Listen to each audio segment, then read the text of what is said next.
Hello lovelies, welcome back to today's class. So in today's class we're going to be making another form of headband, and what we'll be needing is 20 inches of Aso OkeFabric in 3 different cutouts.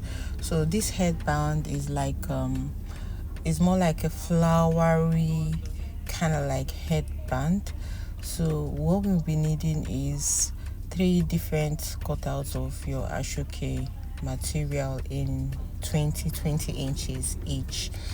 Now I have been able to cut out the 3 of them right now, and the next step is to fold it to form like a bow. So use your eyes to gauge the middle, and then you fold to the middle. Once you're done folding it to the middle, the next thing you're going to be working with is your needle and thread. Use that needle and thread to form a gathers in the middle. From the down part of the middle to the upper part of the middle, you form like a gathers. And once you get to the end of that, all you need to do is just to pull it. You'll notice that you're forming something like a bow. So you go ahead, back and forth, and tack it down properly.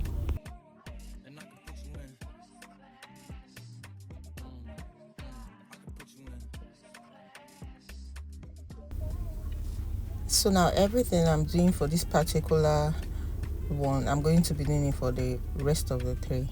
So I'm just adjusting it so that the bow would come out a little bit. Now I have one, and then the other 2 I'm also going to repeat the same process. So I have the first one, the second one, and then this is the third one. I had to do the 2 off camera, still the same method. Now still with your needle and thread, you're going to be passing your needle and thread through the first bow, and then you pass the same needle through the second bow, and now you're going to be placing it in such a way that every bow will be seen somehow.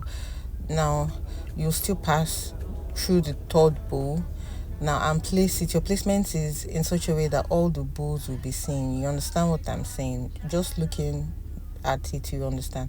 Now all you're going to do next is just to tack it down firmly. So you just keep going with your needle and thread back and forth, making sure that all 3 of them are well tacked down together, and it is firm and it is tight, and you secure your needle properly.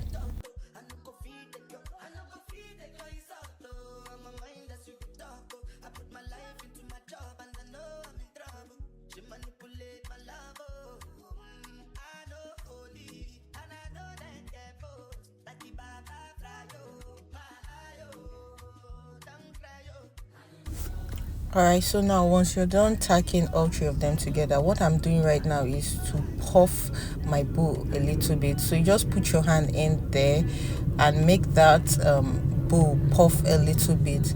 So that's all I'm doing. What you will understand, just fixing your hand somewhere and try and make that bow puff a little bit. So I'm doing it for all the bows, all of them, all around, to make it look puffy, because that's the aim of what we want. Then I'm keeping that aside, and now to cover my Alice band, this is the second method that I use in covering my Alice band. The last video I showed us how to cover it, and now this is another way you can cover your Alice band. So with the remaining fabric of your Asoke, you cut out a little bit. Let's just say let's just say a width of about 2 inches or even less than that. Now apply your glue on the Alice band, on the inside of the Alice band, and gently place your Asoke. Now basically what we're going to be doing is to be wrapping the Asoke round and round. As we are wrapping it around, we're just taking it upwards too. Now if you notice, the part that is on top is the part that I cut. You know Asoke can fray and bring out materials, so the other edge, that part that is not fraying, that has already been knitted by the Asoke weaver, is the part that will be down. Then that part that your scissors cut should be on top. Now you're going to be wrapping it just like you're seeing, diagonally, and you'll be taking it upwards, wrapping it round diagonally, and you'll be taking it upwards. You're going to wrap it to the point where you know you want to attach your your flower that we just formed. So if you want it to be in the middle, that's where you're going to wrap and you stop, and then turn to the other side and continue wrapping. But if you want it to be at the side, you're going to wrap and stop by the side. So in this particular one we're making, I want the flower to be by the side of the headband, so I'm going to wrap it to the side and then I will stop there, irrespective of how long the material you cut out is.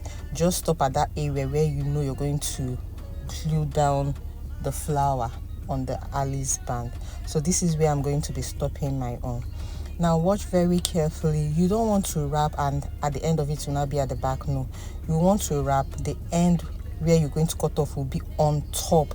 This is because you don't want that place that you stop cut off to be showing at the back. It's going to be on top because that's where you're going to cover with your flowers. Now to wrap the second remaining part, I'm cutting off the same number of widths and repeating the same process that I did on the other side to finish off. And then the end of the wrap is going to stop at that particular place I stopped for the other one, and that's actually where I want to glue down the flower. So I'm repeating the same process again.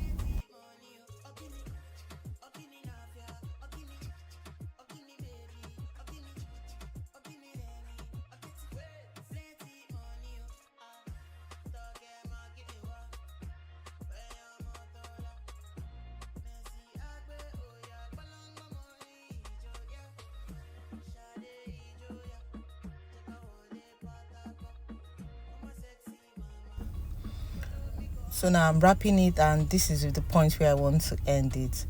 So remember again, you're going to glue on top where you know you will be able to cover it. You don't want to glue on the inside of the Alice band where it will be showing. No, so just glue it on top. Now this is where I'm ending mine, and it's properly covered, and I'm making sure everything is okay and perfect. So this is what we are looking out for.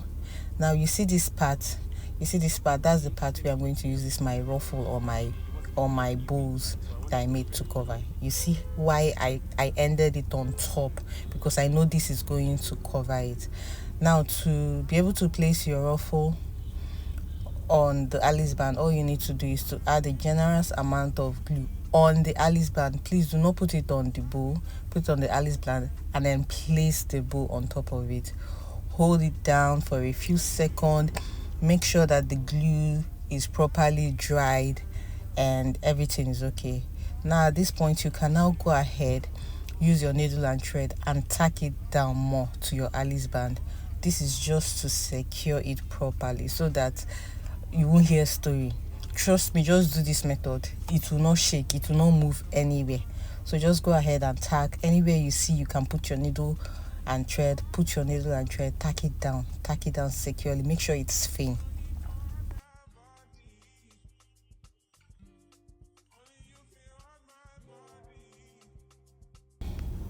Also, don't forget to secure your needle and thread. Try and secure it properly, at least not like 3 or 4 times, and it will be properly secured. Now at the end of the day, you're still going to puff off your your bow. Just try and open it up and puff it up again, because while we were trying to tack it down, it was reshaping it. So I'm going back to adjust it properly. And that's the end of this video. See you guys in the next class.